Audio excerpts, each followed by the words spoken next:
It is sometimes inconvenient to extend the thread class to create a class that can be run as a thread. You may have some other class you would like to extend, and in Java you're only allowed one. To solve this problem, you can create a class that can be run as a thread by implementing the Runnable interface.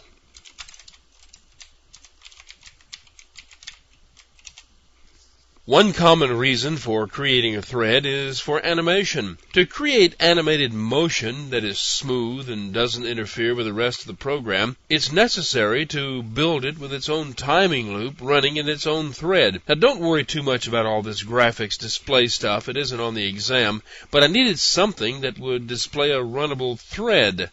This program displays a top-level window and inserts a canvas object into that window. The canvas object is animated by having a bouncing ball come from the top and bounce out of the window to one side or the other.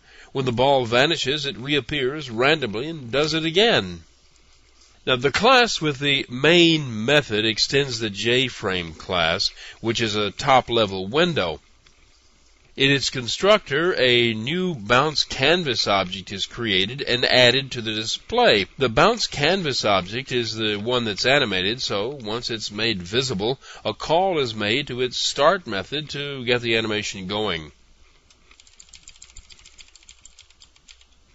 The bounce canvas class extends the canvas class, so it is also a canvas object, which is a blank component that allows drawing and painting. But the important thing for our purpose is here, the fact that it implements the Runnable interface. The constructor sets some general stuff. It is the start method that cranks up the thread and gets the animation going. There's a reference to a thread object named looper.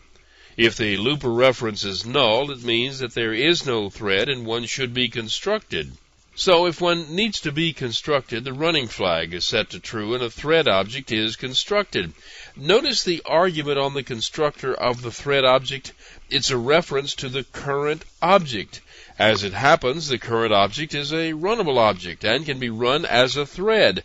Now, since this object is the one used as the argument in the constructor, this is the object that will be run when this thread is started.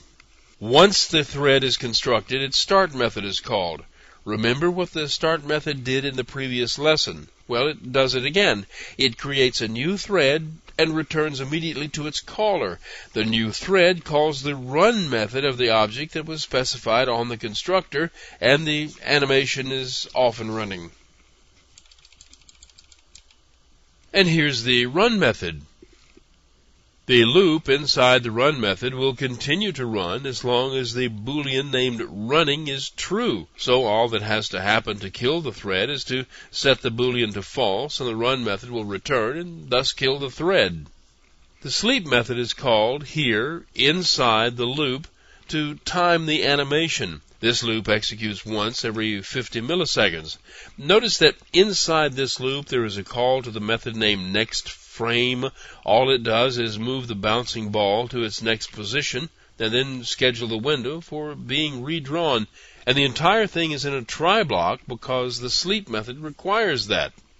Now there's quite a bit more to this class, but it all has to do with the details of drawing the animated window, and none of that is on the exam. I just wanted to show you how a runnable object is started and run.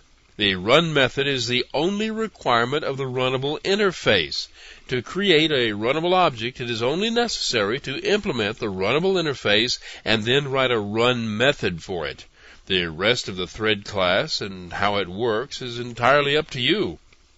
Just remember that one crucial concept. As long as the run method stays in execution, the thread stays alive. Once the run method returns, the thread dies. Now, here's what the program looks like.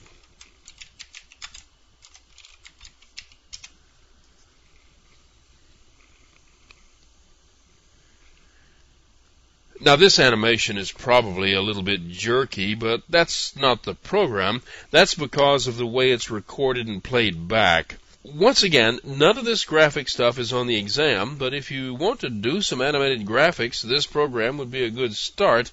It's laid out in a standard sort of way that creates smooth animation.